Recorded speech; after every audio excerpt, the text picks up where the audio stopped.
So ito na po ang inyong June 2026 Tarot Forecast reading for Sagittarius, Capricorn, Aquarius, Pisces in their sun, moon, or rising. So it could be either of those zodiac. Okay. So all in all, I can see that yung June 2026 ninyo is not about pagmamadali. This is more about patience. This is more about understanding yourself and very introspective. Okay. You enter the June 2026 with the Hangman. Ibig sabihin nito that in the past, like before June, pakiramdam mo maraming naging delay sa nangyari. May mga bagay na either nag-slow down or yung mga bagay na hinahanap mo or yung mga sagot sa mga tanong mo is hindi pa dumarating or parang ang bagal ng usad, parang ganon. To the point na pakiramdam mo, you are feeling stagnant, ganon. Pero, marirealize mo sa June, especially as you enter June 2026 na, ay, baka hindi ko nahanap yung sagot kasi sa maling lugar ako or maling direksyon ako naghahanap ng sagot. Okay? Kasi, the hangman is about the change in perspective. It's about trying to let go of control or trying to push things na ipagpilitan yung mga bagay-bagay. It's like learning na to slow down or maybe because naging slow down kasi wala kang choice, pero it's like an opportunity for you to take the pause and wait lang. Mag-reflect ka. Ganun. Because what you need right now is more of a shift in perspective. Now, with the Seven of Swords, ito yung pinaka-focus mo ngayon. You need to be more strategic with your energy, mga plano mo, at kung sino yung mga tao na pagkakatiwalaan mo. To some of you, you need to protect yung ideas mo before siya ma-develop. Or it could be kung meron kang plano, wag mo munang sabihin sa iba para iwas jinx.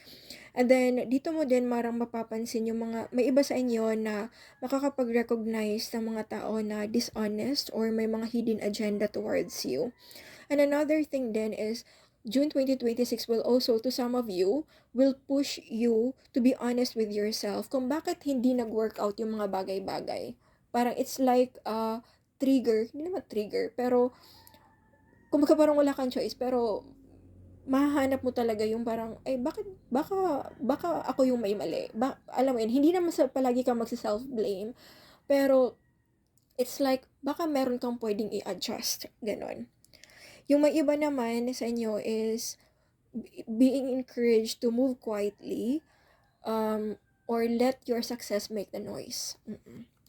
At saka, importante talaga yung iwas jinx, like avoid oversharing your plans. Now, yung lesson for you is the Hermit. Now, the Hermit is like a message na to some of you, may mga tanong kayo na hinahanap niyo yung sagot sa social media or sa ibang tao or whatever, pero sinasabi dito ng barahan na sa June, mas kailangan mo to be more connected with yourself. Parang kailangan mo to spend more time alone, mas kailangan mo hanapin yung sarili mo. So maybe take time na mag-journal ka, or to disconnect with distraction kasi maybe why things are not working or bakit hindi mo nahanap yung sagot because yung nahanap mo or yung attention mo is more sa distraction rather than really focusing kung ano ba talaga yung gusto mo or kung ano yung aligned sa soul mo.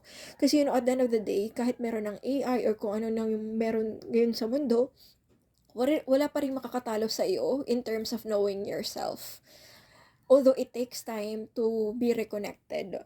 Kasi nakikita ko dito yung outcome and possible na, at energy at the end of June is the Four of Wands. Ibig sabihin nito, this is a celebratory card. This is a stability card.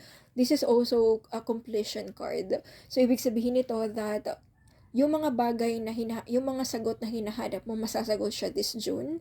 And this could be in terms of your relationship, in terms of your career, or in terms sa kung ano yung gusto mong gawin sa buhay mo. Masasagot siya sa June. Okay, masasagot lang ha, pero hindi pa talaga yung parang, it will be, parang, masasagot siya, so it will give you a sense of direction, which is good, right? So, yun. I hope this reading helps.